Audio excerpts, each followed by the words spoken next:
मौसमी वर्षार जलमय सुवर्णपुर सहर।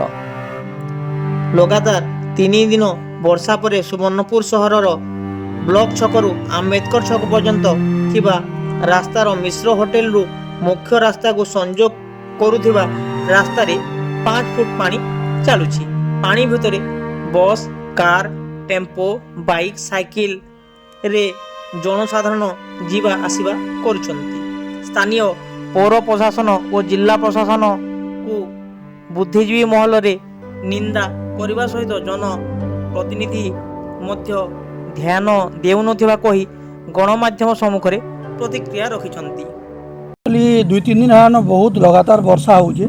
वर्षा हबार बोलिकी घर मान को जहाँ जहाँ होइए पानी माने ढुकी जाऊे। बहुत असुविधा इने आमर वार्ड नंबर 10 रामजी नगर रहा जगार एंता वर्षा होची इने ड्रेन भी सुविधा नाइन ई रोड रे राम मंदिर पछपट रास्ता जेनटा ई कलेक्टर ऑफिस के डायरेक्ट संजोग करिए किंतु इने एतकी माने ये माने बहुत असुविधा माने तार सम्मुखीन होचु।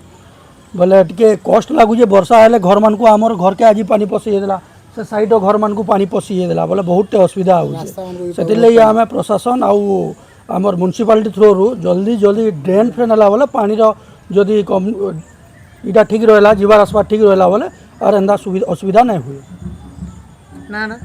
नाटा हूँ धनंजय दास वार्ड नंबर 10 रामजी नगर।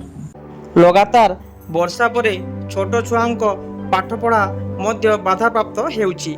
सुवर्णपुर जगन्नाथ को माउसी माँ मंदिर स्थानीय गुंडीचा मंदिर गर्भगृह रे 2 फुट वर्षा जल पशि जिबारु जनसाधारण असंतोष व्यक्त करिसंती।